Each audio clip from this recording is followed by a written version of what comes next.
And goodness, this microphone. Good evening, ladies and gentlemen. Welcome to class number 28. And of course, as soon as I start streaming and say hello to you all, our lawnmower people decided today would be a great day to mow grass. Something we can't avoid at all. But let's go ahead and bring Sam in.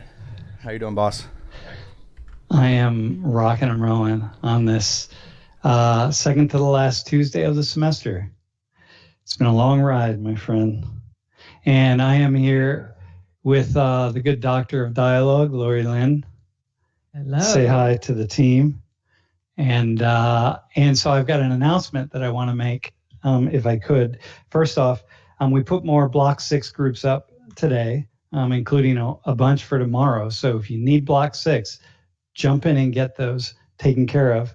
And once again, we're starting the makeup groups, but I'd like to, we're starting makeup groups early. So some of you have already done a makeup group in Block 6, but we have a whole week's worth of groups next week that we'll use for makeups. And if something happens and you didn't get Block 6 in, well, you'll do it next week, right? Because people are doing makeups and all. So make sure you just get in there and make it happen. That's the first thing. The second thing is, we need someone to jump on the stream, if you could, to sing happy birthday to a little girl in Afghanistan. So I know we have one person in class who has a deep desire to be an opera singer. I remember you said that to me. So if you're on the screen, you would rock. So just jump in the chat or send an email to staff@social19.org. Jump in the chat. Someone will give you the link to get onto Zoom. Just really quick, you can sing it. It doesn't have to be in English even. It's awesome because she doesn't speak English, so it'll be perfect. So that's going to be in about 10 minutes, by the way. So let's make that. Let's do that. That'll be cool, right? Okay. So anyway, class, we have three. Today's class is going to be on immigration, and primarily on immigration.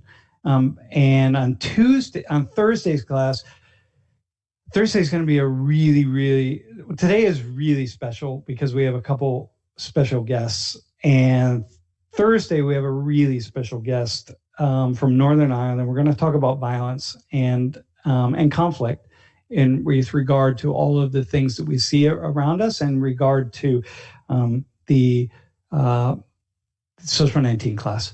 So, and then next Tuesday we have an awesome class too. So, because I won't be speaking a lot, so the less I speak, the more awesome it is, right, Lori? No comment. Okay. So, but today our special guest, Jeff, you can put up the first slide if you will. It's our report from the field, and a colleague, a partner, and a dear friend, Rafi Nadiri, who is coming to us all the way from Afghanistan. Rafi is a partner. He and I partnered together in a project that we did to develop and sponsor dialogues between Afghan citizens and NATO cadets and soldiers to talk as part of a pre-deployment dialogue training, so that people inside of NATO have an opportunity to speak with civilians before they would get deployed as a tool for conflict reduction and resolution. So I had the privilege of meeting Rafi, 5 years ago. We've known each other 6 years probably by now. Anyway, Rafi, welcome back to Social 19. Thank you, Sam. And it's my pleasure that I joined Social 19 after it's 2 years, 2 or 3 years. But now I'm just joining Social 19 through the online, not face to face, because as you know, the coronavirus unfortunately in all the world. But thanks for you and also for all the Penn State University for give the Afghan the opportunity to start a dialogue program in Afghanistan and also to contact with the international communities. Thank you. Hey, Rafi, with that in mind, talking about dialogue, and so a lot of our students have had conversations with students in Afghanistan. Why are those dialogues important for students in Afghanistan? Yes, that's good questions. I remember in 2013 when we, talked about the project should be started in Afghanistan, the cross-cultural dialogue program. So at that time in Afghanistan, as you in the picture in Afghanistan, there is a many country, soldiers are present in Afghanistan. The young generations, after a many years war, and they want to have a contact and relation and to share the knowledge between the international community peoples, but there is no chance for the contact at that time. Unfortunately, the contact, and the start dialogue between the Afghan and soldier was crime because of many reasons. So at that time there was a best opportunity for Afghan students and Afghan young generation, the dialogue programs, which we start between Afghanistan University and also Penn State University. So why it's so important? The importance for Afghan students. Wait, hang on 1 second. Hang on, we have to say hello. Hey, what's up? So listen, class, this is the birthday girl. So it would be awesome for one of us to sing happy birthday to her. Yeah. Okay, so he was saying the only opportunity that the Afghan civilians had to interact with the soldiers, and that was in these situations that would not at all produce a conversation. Right. And so this is that was at the time like a first opportunity to start to say, like, this is our experience. This is what we want you to know about us. This is what you have to know about us. Mm-hmm. Right. Yes, good. So we just start the dialogue program, which is a best opportunity for students, for young generation, face-to-face talking with the soldiers, and also with the foreign students, like Europe and also US students. So why it's important for the Afghan students? First of all, that's a unique chance for the Afghan young generation that to have face-to-face dialogue, with the international, citizen, because many years in Afghanistan was war. There is no chance for the young generation, for the students, to have talk with some internationals, to raise the problems and to talk about some solutions, some best opportunities, some other people's knowledge. So that was the good opportunity for them. So first, that's a unique opportunity for this Afghan student and young generation. The second, as you know, that now the world are like a global. So we are just, now we cannot just, thinking inside of Afghanistan. If you want to learning something, if you want to have some contact with others, so it's a necessity to have relationship and to have contact with the international. So this is a best opportunity for the student that they have the thinking outside of Afghanistan. What's the opportunity in other world? So how they are living theirs, how they are working, and why they are safe, and why there is peace there is, but in Afghanistan there is a war. So how we can learn from the experience of the international community. This is the second. The third one is, as you know, now this is the dialogue program is best practicing for the language learning. Many Afghan students are can speak English, but there is no opportunity to talk with someone, to have conversation with someone, and so this is a good opportunity for them to talk with someone, to the language learning will be well. And also, as you know, Sam, now in Afghanistan, the higher education system are so hold, system. For example, for bachelor, it's good, but for master degree, for PhD, you should find some other source outside of Afghanistan. So if the students are talking with some other students, and that's good contact, good relations, they can find some opportunity to learn there. The final thing, as you know, Sam. Hey, by the way, I have to tell my class. Wait, hang on. Rafi, by the way, is a lawyer. So Rafi thinks like this. In fact, Rafi is a manager at the Afghanistan Independent Bar Association, and so very talented, quite well known. But go ahead, Rafi. What's the last thing? And then I have a question for you. The last one is, as you are know that many soldiers from the different country, from Europe, from US, from other countries are now present in Afghanistan. So they are dealing with the, they are dealing with the daily life of the people.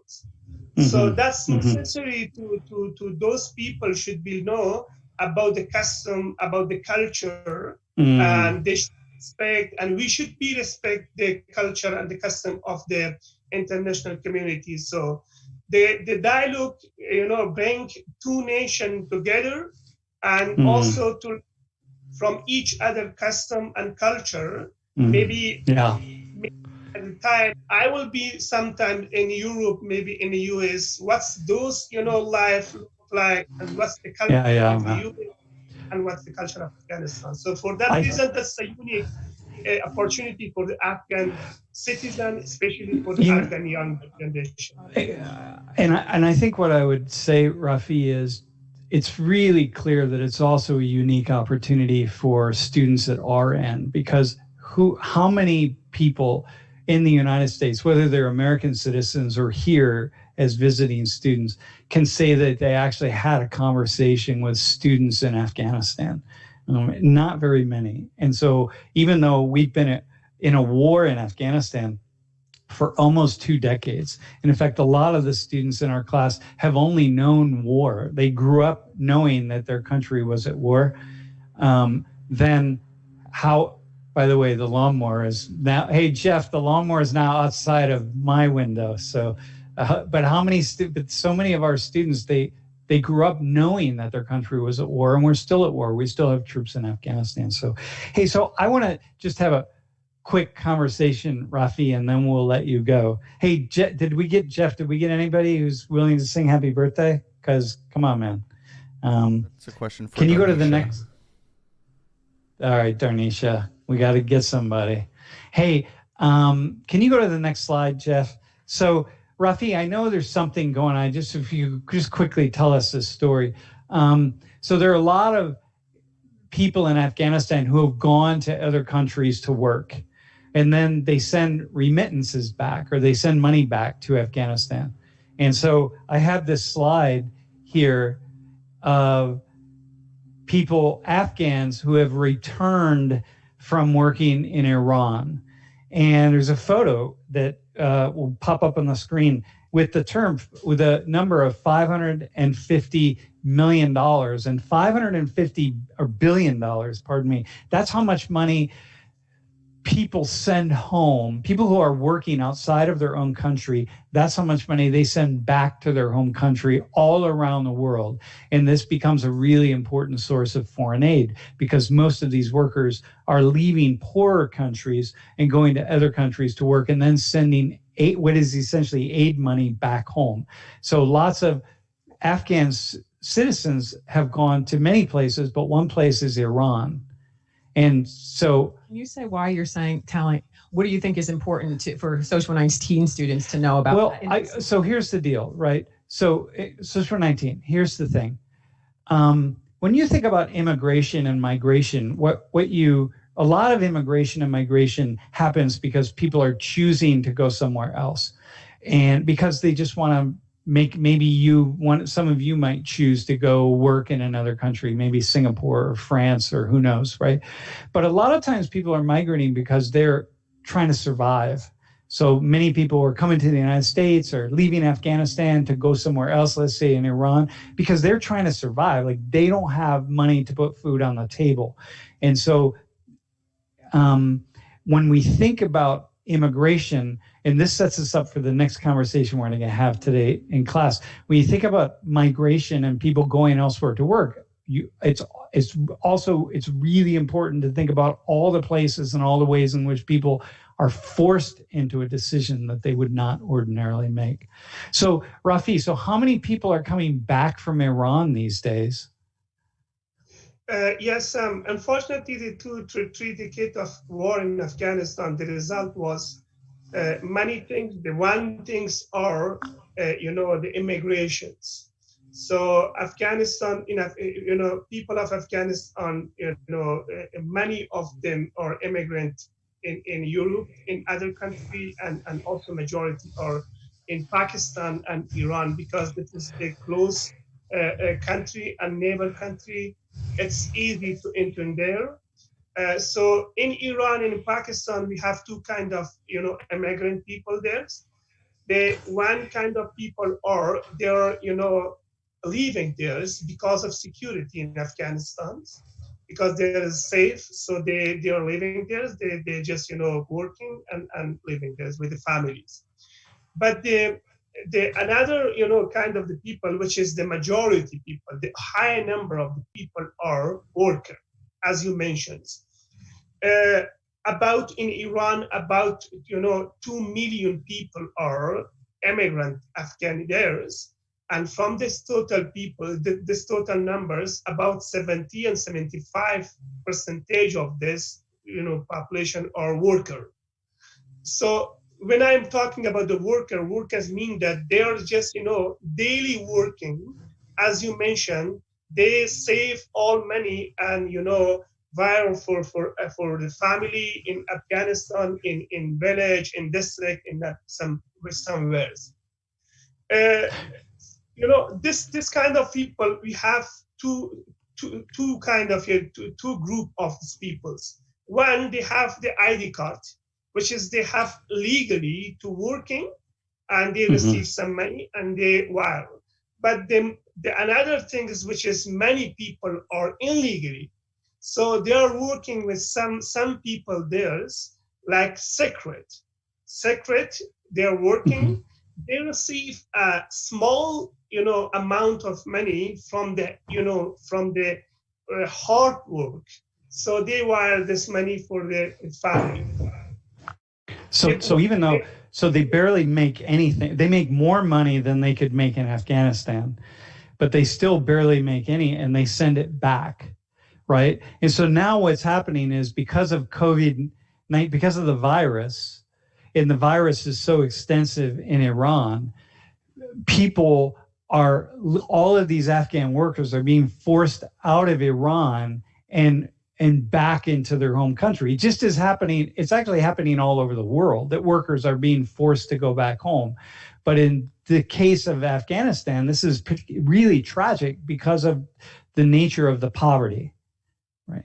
Because how much poverty there is, right? Yes. And unfortunately, when the coronavirus, just start, positive in Iran. So this immigrant people and this, worker people just, start returning to Afghanistan. So in 20 to 25, there is a number, 250,000 people through the border of Afghanistan in Herat, they return in Afghanistan.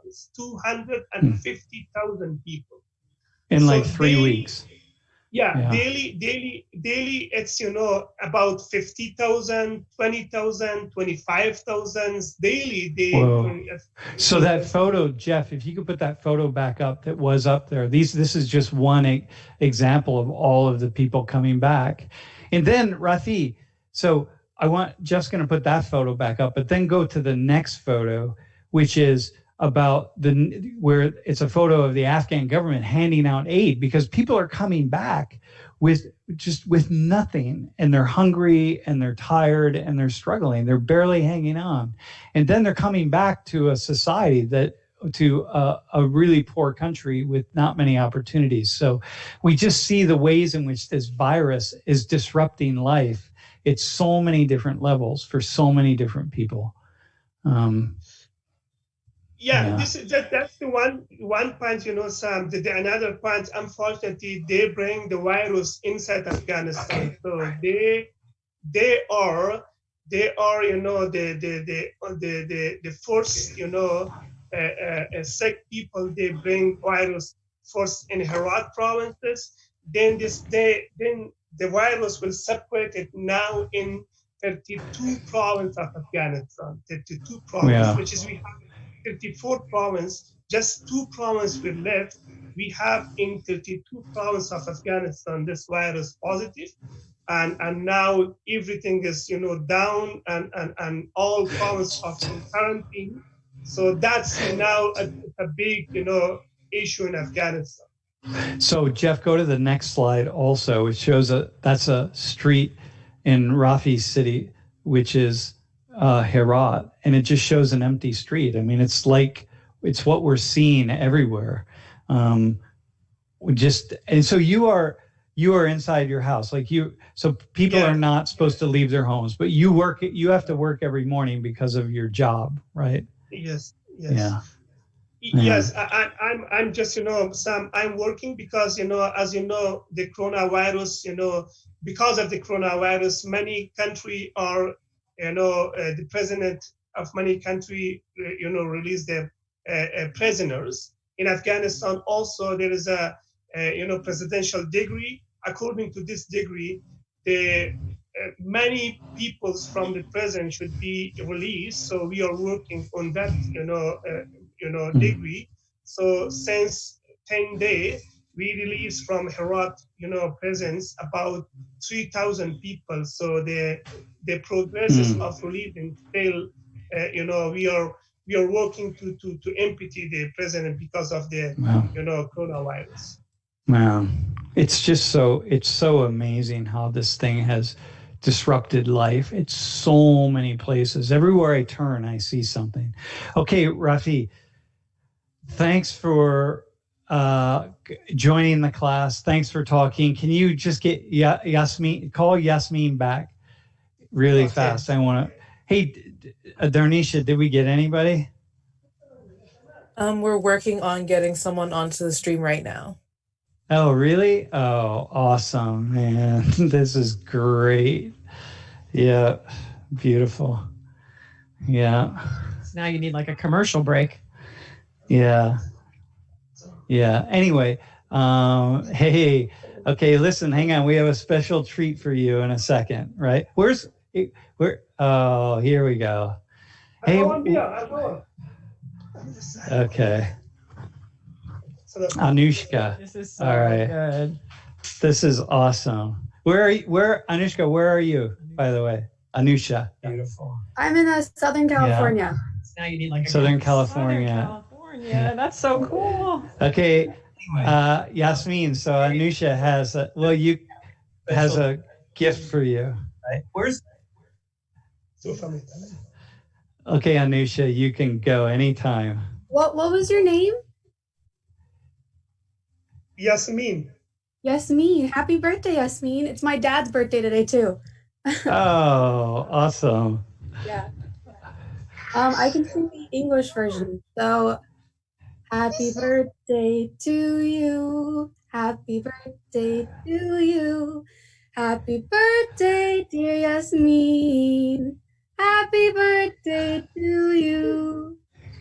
Oh, awesome. Do you know another version in another language? Yeah, I speak Telugu. I'm South Indian, so I know the Telugu one too. Okay, sing that Hear one. that. Awesome. Thank you. అందమైన మా యస్మిన్ కు పుట్టిన రోజు చేసేము ఎల్లవేళలా చల్లగా ఉండాలని దీవించేము happy birthday to you happy birthday to you happy birthday to you happy birthday to you Oh, awesome. Thank you. Awesome. Thank you so Happy much. birthday. Yeah, that's very Happy cool. birthday. Thank you so Yeah. much, Glory. Yeah, thanks, Rafi. Thanks, Yasmin. you so We'll see you. much. Thanks, Anusha. Anusha, Yeah, that was you. awesome. Thank you. That's Oh, so thank you. cool. Oh my gosh. Hey, okay. Let's move to the next step. Jeff, if you could put the next slide up. Today is actually it's the day I was planning to talk about immigration. A couple of people had asked if we could talk about issues related to immigration. And I've been watching all of the many different things come up on the screen regarding, just since the first of the year. I mean, because part of this virus, part of its movement around the world is because of people moving around the world. And people are moving around the world voluntarily, involuntarily, for short durations of time, for long durations of time. And it's just because people are moving. And so it's intimately intertwined with immigration. And then I woke up this morning and found out that Trump had tweeted out last night, as he is prone to do in the middle of the night. I'm wondering if he actually wakes up and tweets something. I doubt it. But that he's going to halt all immigration into the United States. And I thought, oh my God, first off, how's he going to do that? And secondly, what does that mean? And what are the implications of that? And so it turns out, crazily enough, that we have another guest who is going to be with us today, and who is also a former Penn State student, who was the person who, and Jeff, you can put the next slide up, the person who had Jeff's job for several years, I think 3 years. He was the technology guru in Social 19 and worked at World in Conversation. And Lori Lynn, I don't know if you want to say anything about Gomez that people need to know. That he's unforgettable. Unforgettable. Yep, indeed. And we had the pleasure of having him be part of our system and build our system, both, in the Social 19 space and also World in Conversation. So he'll also say something about being a facilitator eventually, because he was also a very skillful facilitator. And a Penn State grad, and that's the key. And now a real full adult in the world. Yeah, there he is, living there in with a nice haircut, by the way. Dude, look at that. That's how we roll, my friend. Hey, so listen. So thanks for being on, right? And you can you tell the very quick the 60-second version of your immigration story? Not like details of it, but just like where are you from? How'd you get here? What's just 60 seconds. It's also detailed in a TED Talk. Which is detailed in a TED Talk. In a TEDx talk that you can find online.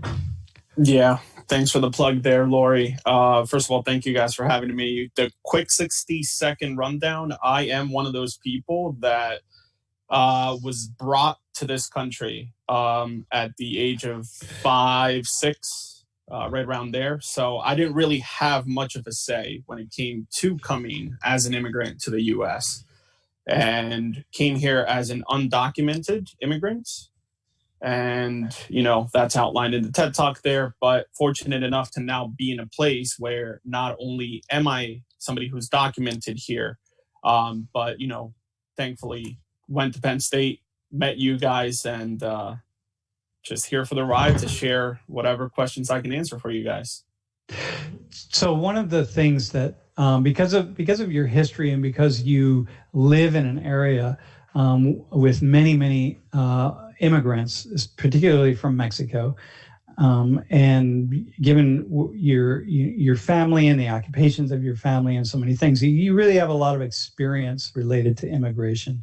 And I think that one of the things that happens is that we talk about it a lot, and we talk about it here in this really kind of theoretical way, but often we don't actually talk to people who have experience and sort of on the ground understanding of what's really happening. So we talk about what's in the minds of immigrants and, well, they're doing this and they're thinking that, but nobody ever talks to people.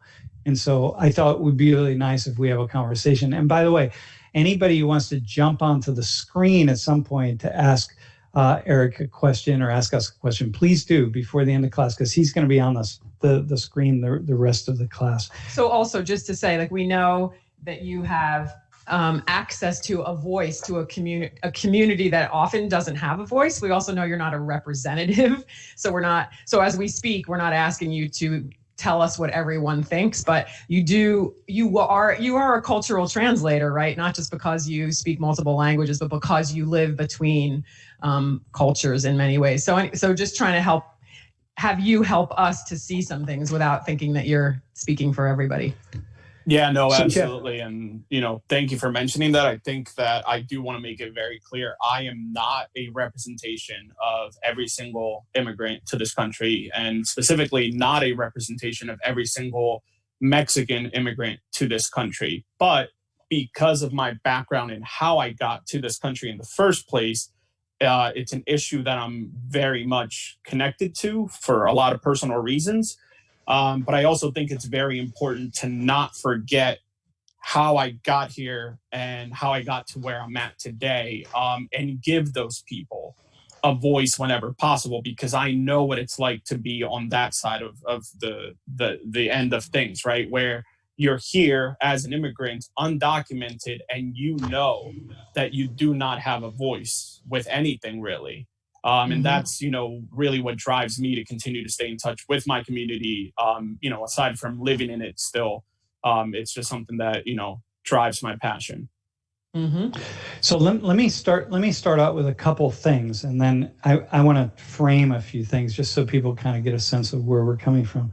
First off, undocumented immigration is not new. It's an issue. It's a hot button issue. It's been a hot button issue for a long time, but it kind of rises up and drops down. And for the most part, the way you can see immigration is that our government has never really tried to stop undocumented immigration, right? You may think politicians talk about it up here, but the truth is, there's a valve, and we open the valve up and we let a certain number of people in, and then those people leave, and they come in and they go, and they come and they go, and they come and they go. And it really depends on, by and large, how much that valve is opened or closed very much depends on the people who are hiring laborers and how many laborers they need. And that you really have to start there.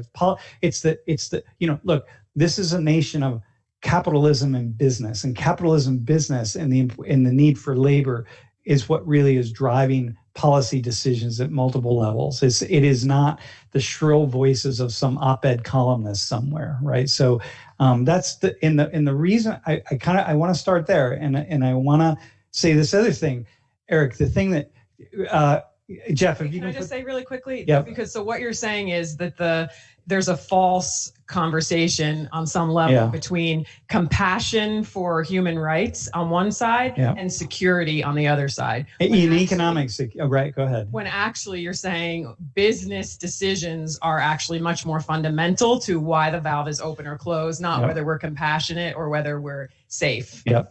Okay. And so Donald Trump can come along and talk about all the things he's going to do about immigration. But the truth is, who's running the show? Donald Trump or the people who are hiring workers all over the country, right? Like, who's really behind the scenes, who's really running the show, and who's going to make the decisions about turning the faucet on and off?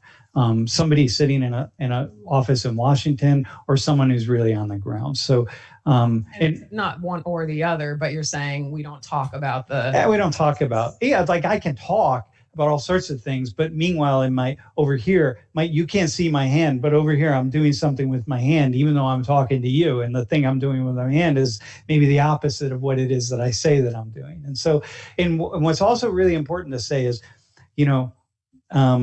and then Eric, you're going to respond to something really fast. That if you've been around, I've been around a long time. And when I go back even 20 years, the difference between the Republicans and the Democrats and how they talk about immigration is exactly the same.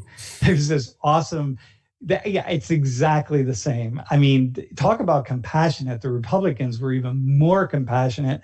Compassionate meaning like we have to think about poor immigrants who are coming here, and they're coming here because they need to survive, and like all these Republican politicians talking like that. And now it's just a different story. And it's not because anything has changed, it's just because they're trying to get votes from people. So anyway, Jeff, can you put the next slide up? So Eric, what's on this slide? I forgot to send these to you, but this is a photo of a letter that this undocumented worker carries in her back pocket right now. And I immediately, when I saw this, I said, okay, we're going to talk about this. And what it is, it's a letter from her employer. She's undocumented. She works on one of these major industrial farms. And the worker, and the letter says, the Office of Homeland Security has deemed that this person is an essential employee. And should they get swept up in any kind of get picked up by La Migra or something, they should not be deported. They are an essential employee for the United States, right? And so, in the exact words are, who are critical to the food supply chain. So think about all the things that are happening, including right now, Donald Trump making his announcement. Meanwhile, we have undocumented workers in this country. She happened to be in California, but they're in other states as well, who have a letter that they carry with them in case they get swept up in some kind of Homeland Security or raid, like immigration officials, to say like, listen, I'm undocumented, but I'm an essential worker. Your government, Homeland Security, has decided I'm an essential worker. I need to go work in the fields. I'm critical for the food supply, right? It's crazy. I mean, it's so like, oh my God, is this really happening? Am I in a twilight zone? So could you comment on that? Just where does that take your mind? Man, I really don't know whether I should laugh or cry or get upset about it, truthfully, because...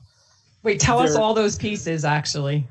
Well, there's so much more to it, and I'm glad that Sam mentioned this, right? Whether it's Republicans, whether it's Democrats, it doesn't truthfully matter at the end of the day who is in charge of either opening up or closing up that valve, right? That immigration valve, whether they're going to let X number of people come in or not come into the country.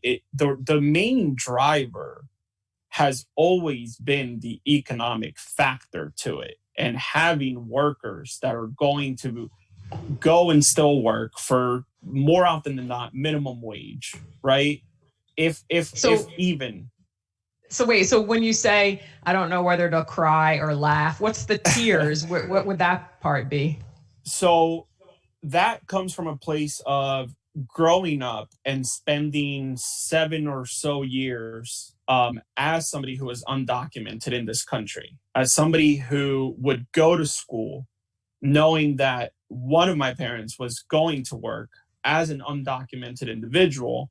And during this time, it was a known thing that they were doing immigration raids at the mushroom plants in Kennett Square, Pennsylvania, right? So here in Kennett Square, you have the mushroom capital of the world, the largest producer by far of mushrooms in the world, and a vast majority of those workers are undocumented. It's a known thing. The owners of the company know that. The people know that. But it's never really an issue until there's either something going on within the country or there's a policy change, right? So now we're seeing this virus situation going on, and you have people that are working the fields, picking our crops every single day who are undocumented. They know that they cannot go and file any type of complaint if their employer is not keeping up with what good practices would be to keep the social distancing or to try to protect these workers. I mean, it is happening. Don't get me wrong. It definitely is happening in a lot of companies, but it's not happening overall to the degree that I feel like it should have been. So that mix of emotions for me comes from a place of, for the most part, we're looked at as whether you're documented or undocumented, but mainly if you're undocumented, you're looked at in such a negative way. But now that the whole country is shut down, people are those same people, right, that have some type of prejudice against you or that have just some type of negative feeling towards you are the same people that are relying on you going to work and picking their crops so that we can stay at home and not have to go out and still be able to eat every single day. So it's very conflicting to be in this place. So let's come. Did you have a? No, Okay, yeah. so Jeff, go to the next slide. So Eric, I have a slide. I have two slides of these are from inside of a mushroom, one of the caves, right? Do you call them caves? Is that it? Is that the term? What do you use? Mushroom houses. Houses? Okay. Yeah. All right. So it's it's in Kennett Square alone, it's like a $2.7 billion industry, right? Oh, and yes. one of the owners of one of the presidents of one of the largest companies down there said just a few weeks ago, or about a year and a half ago, when Trump was really pushing the anti-immigration policy, build a wall, kick everybody out, that Mexicans are leaving. So this is an American owner of this major company. Mexicans are leaving, and that's bad news for everyone, right? What's he mean by that? It's interesting because that year, and let me be also very clear that I'm not here to bash any particular individual who may or may not be president right now. But during that first year, right, what we saw in the area was that a lot of folks were, in fact, either leaving by choice, or what was not being so heavily reported was the fact that actually they were doing immigration raids around that time, which was about a year and a half or so ago. So it started off within the community, people talk. So within the community, people started reporting, hey, there's been a spike in undercover police vehicles that we're noticing. And then eventually the community started reporting, oh, so-and-so saw an immigration, one of those ICE blue vans. Oh, like they saw them in Delaware, whatever the case may be. So the community became aware of that. So what they were doing at about a year and a half ago is that they would go to a mushroom house with one warrant for one particular individual who was in the country, undocumented, and probably had like a parking violation or whatever the case was, right? They would go in having a warrant to look for one individual, knowing in advance that they were going to stumble upon other immigrants who were also undocumented. So they would show up with a couple of vans and they would load up these vans, and people were getting deported, which is essentially the same thing that was happening when I was growing up, where people were being deported straight from the mushroom houses. So you had all these families that were being split up, and then the relatives that weren't deported, well, they had a very difficult decision to make. Do I stay here, try to save up another $5,000 or $6,000 to send to Mexico to have this person try to cross back?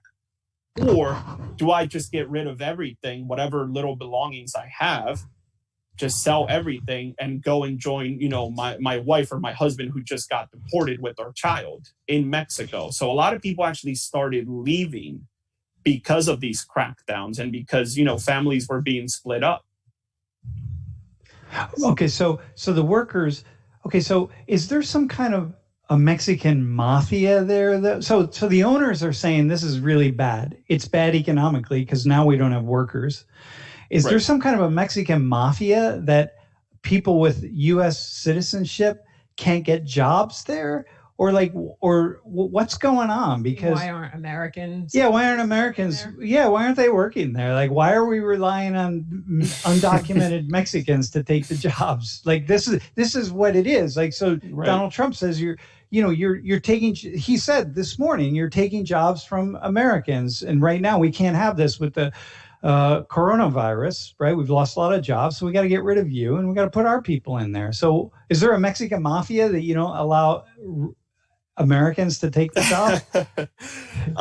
It is not quite that complex. The answer is very simple, actually. The simple, straight answer is that Americans don't want to do these jobs. There's no other way to answer that question. They don't want to do these jobs now. They didn't want to do these jobs back in 2011 when Arizona and Alabama enacted probably the toughest immigration laws that the U.S. has seen, where thousands of people were leaving Alabama, thousands of people were leaving Arizona. So what ended up happening was that, in particular in Alabama, the tomato industry lost millions of dollars where the crop was just going to waste. Like that, yeah. They Tens of millions. It was hundreds of millions of dollars actually in the tomato industry alone in one season. And the interesting piece to that is that what Alabama tried to do, right, is they tried to bring in American workers by paying them, offering double the salary. People didn't show up. People didn't apply. Those who did show up maybe worked for a day or two. And then they very quickly realized, wow, it is very difficult to work out in the sun for 8 to 14 hours a day. This isn't just, this isn't worth it. So their final resort was trying to use inmates to pick those crops. And that also didn't turn out too well for them. So the bottom line is every state in the past 20 some odd years that's tried to enact really, really strict immigration measures to get rid of all the undocumented workers and replace them with Americans who have American citizenship has failed. And both those two states that you mentioned, Alabama and Arizona, in little less around a year, they rescinded both policies, and then all the workers started coming back. Go ahead. Can I ask a question that it's at a different level? Yep, go ahead. Because I'm thinking about people who have a lot of integrity and have this question. And I want to ask the question, making the assumption that people like you and your family also have a lot of integrity, right? So I'm just going to say everyone is kind of saying like, we're trying to do the right thing. So the fact that like there are, you or people, families are undocumented is against the law, right? We're operating outside of the law, against the law or whatever. So how did your family talk about that in the sense of like, yeah, I know we're breaking the law, but we're doing the right thing. Like, what was that kind of, could you give us insight into that? Yeah, no, for my family in particular, so my dad was the one who had his green card and applied for my mom, my older brother at the time, and myself to be documented. So it's a very expensive process. The honest to God truth is that their hope for my parents, their hope was to bring us to the U.S. in order to give us a better opportunity with our education and to make sure that they could provide something better for us. Not that we were, not that we were in the worst of conditions in Mexico, truthfully, because it wasn't like my family was absolutely dirt poor. We weren't the richest in Mexico by far, but that was their main driver, to bring us and provide us with a better education. So the conversation from a very young age, I was, 5.5, 6 when I came here. From a very young age, the conversation was, hey, listen, we go to work. We wake up at 3:30 in the morning so that we can be at work between 4 and 4:30 in the morning. We don't get out until 6 p.m. They wanted me to use them as an example of what they did not want me to become. So they said, we're doing this for you so that you can go to college and that you don't have to work in the mushroom fields. You don't have to work in the packaging industry. We're doing this for you. So I really took that to heart because it was like, well, here's my parents, sacrificing their bodies. Yes, we're doing this illegally because we're undocumented. So the conversation was also one of, hey, listen, you can't talk about this in school. You can't tell your friends. If you're asked whether you're here legally or not, or whether you're documented, you're supposed to say yes, or you're supposed to not talk about it at all. So you were seeing like this great deal of integrity in the sense that like they're sacrificing for us. And the other piece, like you said, your dad had a green card, so someone in the family was documented, and you all were waiting to be documented on some level as well. So it's like more complicated than just not documented. It took 14 years total for my family. My dad basically applied, I believe 3 months after I was born is when my dad applied. And we did not become permanent residents of the US until I was 14.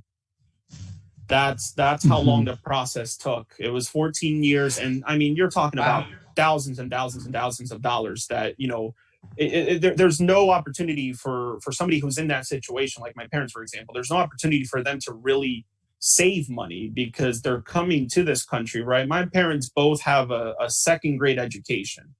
That's as far as either of them went in school. So when you're coming here to a new country with a second grade education, you don't speak the language.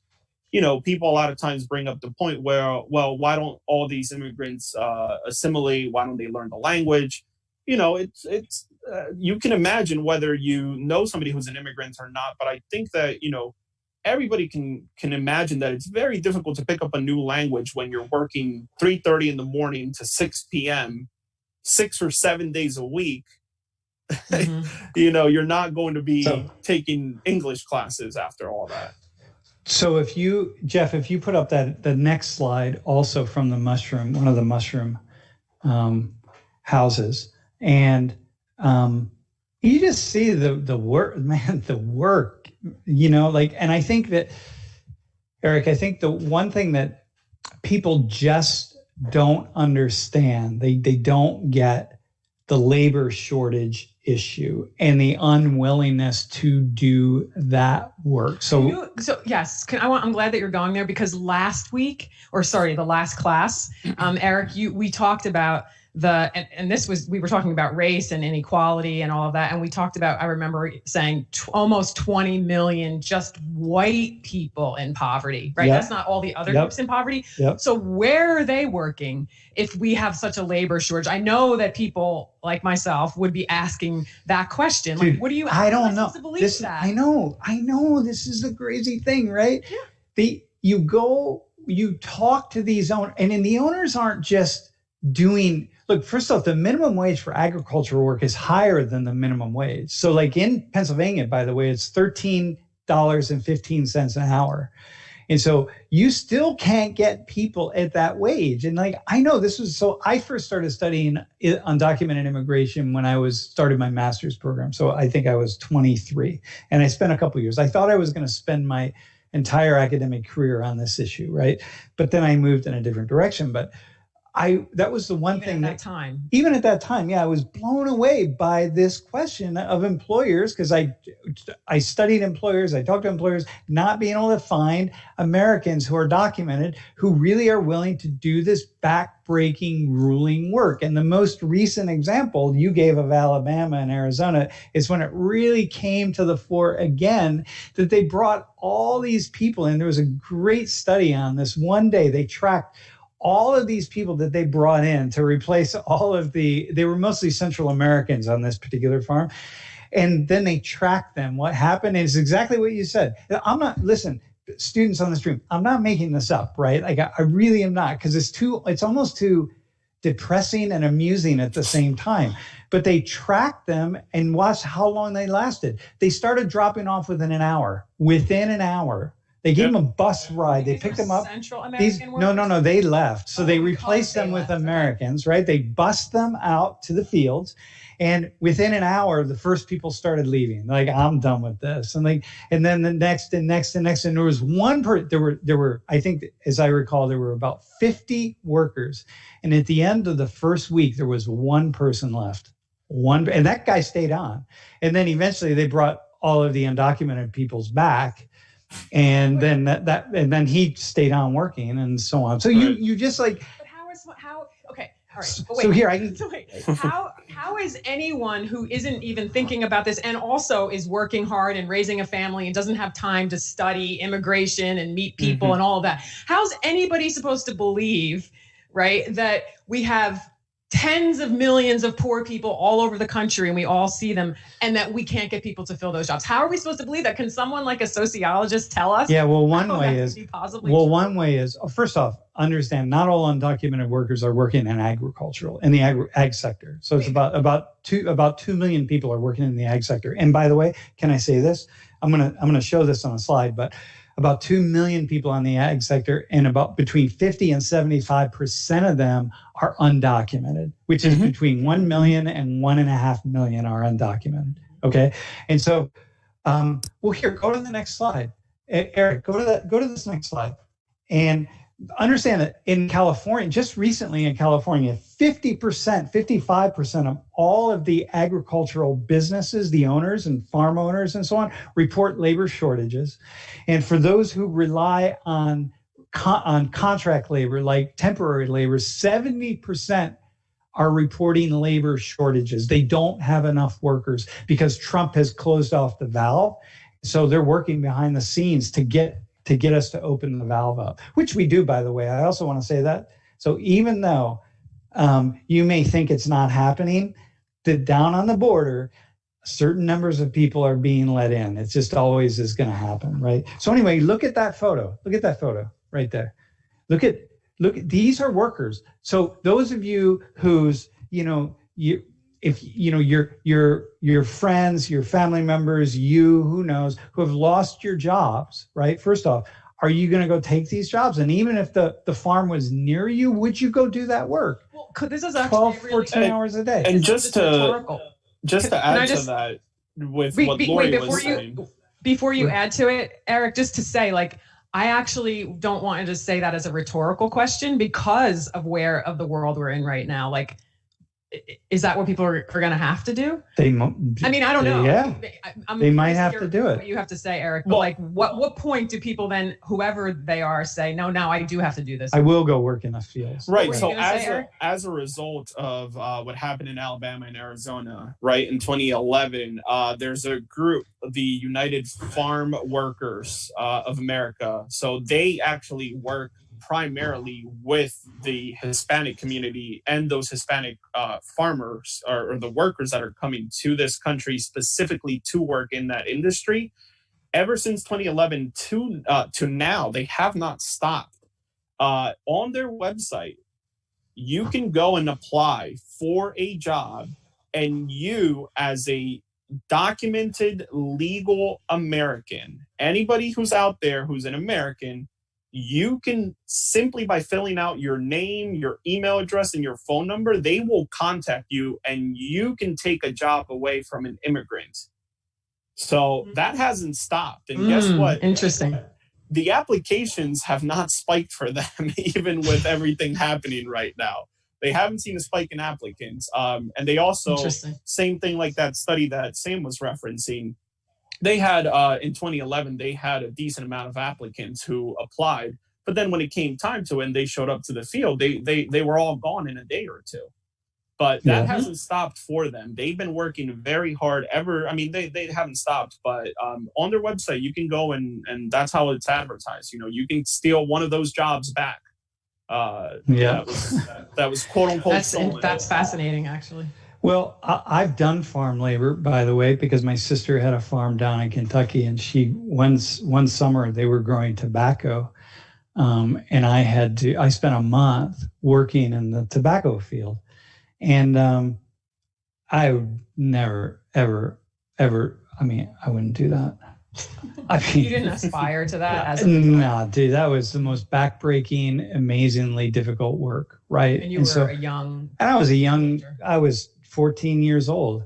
And so I think that what Americans, I think maybe in so many ways don't realize is how much of our produce is being handled by undocumented immigrants, right? At least half of any produce that you pick up that's produced, that's grown here in the United States, at least half, and most of the factory farm chicken that you're going to buy and pork has been handled by undocumented workers.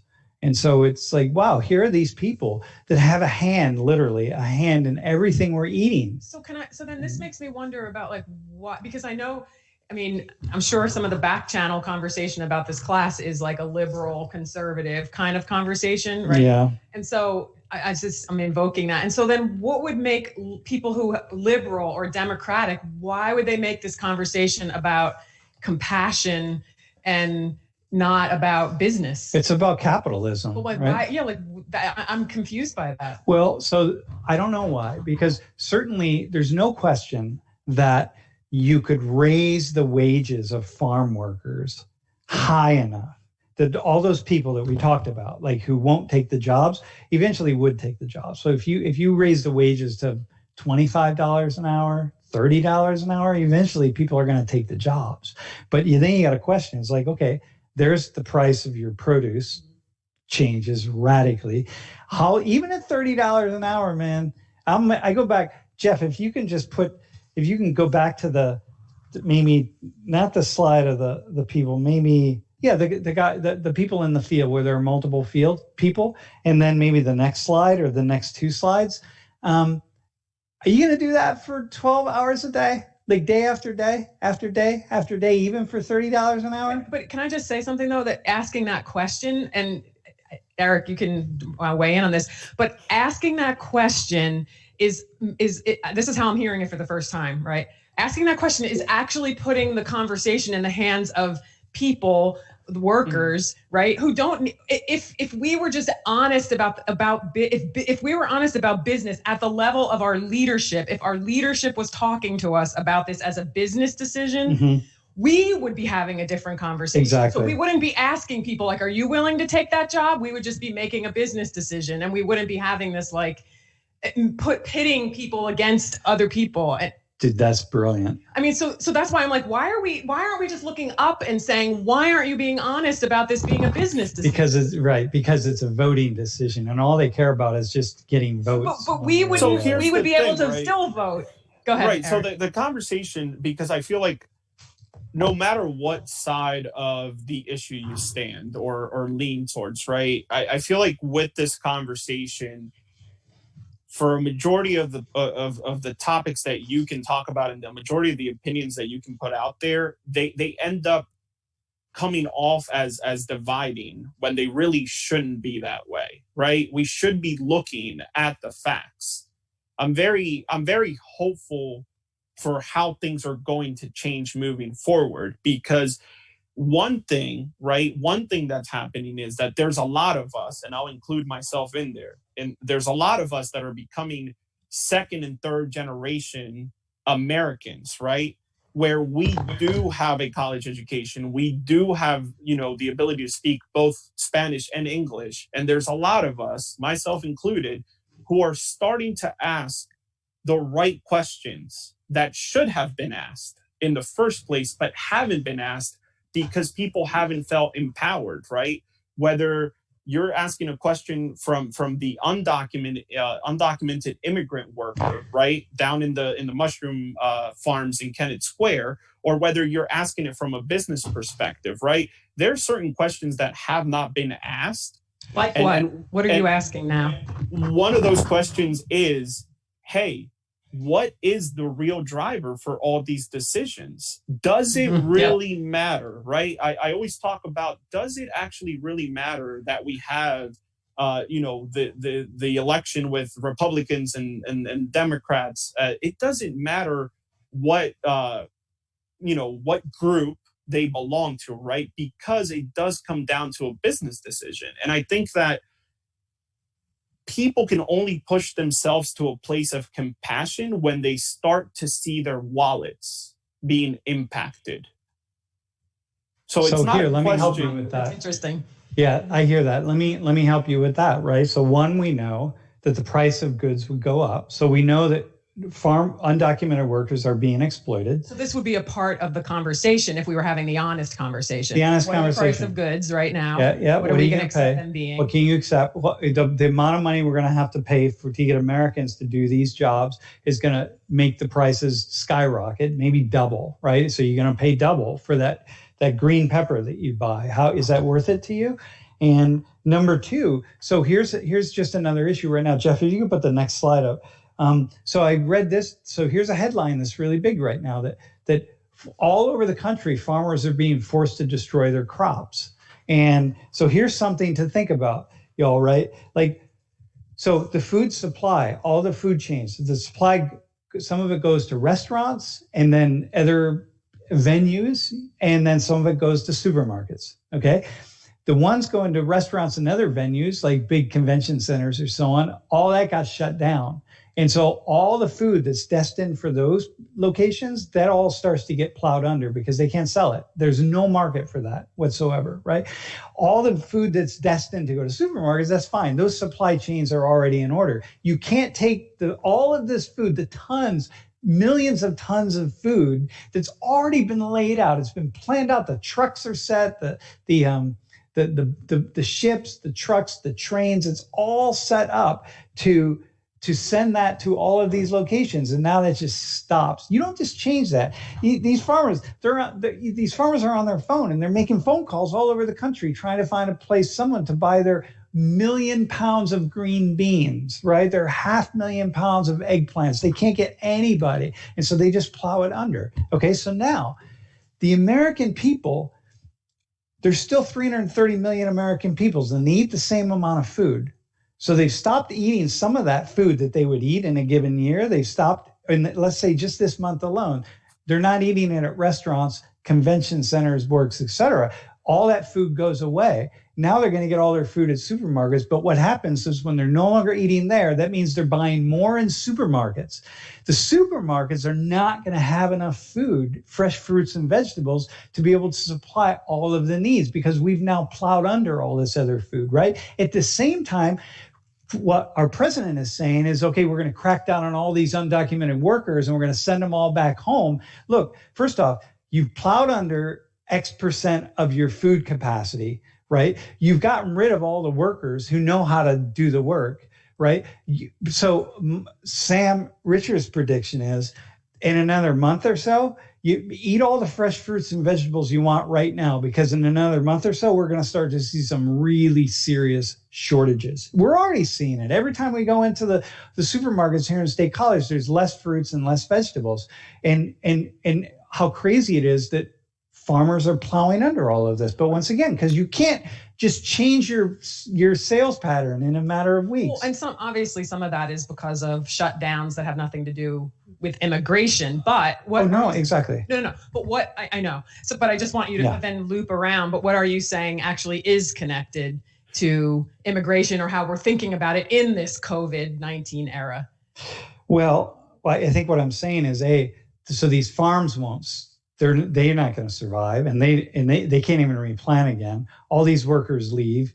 Now we crack down on the other workers, and they leave. It's just like, so you're saying all these pieces. Everything's going to start to shut down. Okay. Well, Sam, to add to that as well, I'm right there with you in a lot of different ways, right? So I've been telling people, hey, listen, we're starting to see some of the impact of the shutdown, right? But in my own personal opinion, you're absolutely right. We have not seen the actual supply chain be interrupted yet, because while a vast majority of us, right, look forward to the summer to take trips, to go down to the beach, to do whatever, there's a lot of states around the country that the summertime is prime. We need to pick our crops before they rot, because of all the heat and all the sun, right? So there's a lot of states that they rely on these undocumented immigrants that are coming to work just for the summer through a work visa. And now those workers are stuck at the Mexico-U.S. border without the visas being processed. So that particular... I'm going to continue. So the issue is we've stopped. So there are these, we each year we give about right now about 250,000 temporary visas for agricultural workers. And that whole visa program, it's the H2, I think it's the H2A program. And that program has been shut down. And so all these workers aren't coming over. They're not coming over to work in the fields. And like everything is going to start to fall apart. And in about 2 months, what we're going to see is that the supermarkets are going to be really empty and going into the fall. Like this might not be a time to stop the immigration. This is probably not a good time to stop that. And once again, I want to emphasize between 50 and 75% of all the agricultural workers in the United States right now are undocumented. 50 to 75%. That is a lot of people. That means that you don't get away from it. You just don't get away from it. Hey, hang on. Sorry, I cut out there. I think you guys got me back. Sorry about that. I don't know what happened. Nah, we got you. We finished your sentence for you. Yeah, I finished it. I knew where you were going, dude. I did the cosmic mind meld. Hey, so we have two There's actually a question on the stream if we have time. There's a question about automation with this industry of agriculture. How do you think that's going to change how we view undocumented immigrants? It's not going to change. I can answer that question. It is not going to change. A lot of these crops that these workers are picking, you cannot automate this service. You cannot automate. You can't automate the cherry tomatoes being picked, the grapes, the carrots, strawberries, oranges, you name it. It can't be. They've tried. It cannot be automated. Can't replace the human hand. No, man. You can't. You really can't. And I think if people, so my bottom line is, if people just really had a better it's not about being compassionate. If they actually understood their own self-interest, Americans. That's why I'm saying this idea of compassion is like really, it's sending us down paths. Nah, it's sending us away. It's really your own self-interest. So final words, the two of you, wherever you want to go. We have 2 minutes left. Where do you? Well, I have a facilitator question for you, but I'll leave that for the first. Just, is there something that you think you just want to say, like in this, especially in this moment, just from the what you've been sharing that you didn't get to say yet? Yeah, no, I mean, again, first of all, thank you guys again for having me here. But I would just encourage anybody and whoever is listening to really start asking questions. I think that no matter what side of the issue, whatever the issue may be, whatever side you stand on, you really should be asking questions, because there's a lot of filters with every single piece of media, whether it's television, radio, newspapers, whatever type of media you're consuming, it has been filtered in one way or another. So definitely I would encourage people to ask questions and to really dig deeper behind the issues. That would be my ask.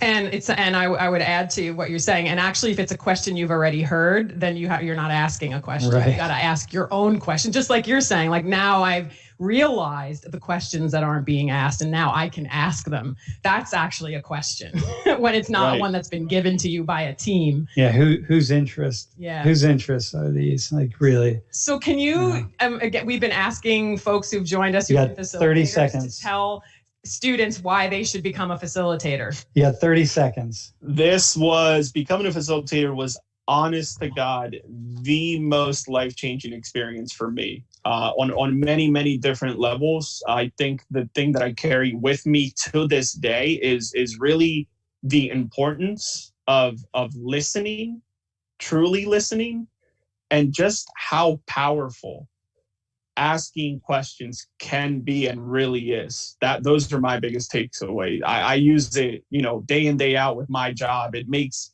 my life out in the real world, it makes my job a billion times easier, truthfully. Awesome, Cool. man. Thank you. Hey, class. Glad you're out there. Yeah, glad. I think you should get 100% on this quiz. If you were in any way paying attention, man, it is like straight up, my friends. All right, Eric, thanks for joining us. Stay well, wash your hands, don't touch your face. You know the ritual, right? Exactly. All right, man. All right, be well. See you Thanks, guys. man. Class Thursday. This was awesome, fascinating. Thursday is really a special treat. And by the way, we're going to talk about conflict, and we're going to talk about some of the conflict happening in the United States right now. And it's really going to be intense. Definitely a good class to have other people watch. I'm telling you. Okay. See you. Be well.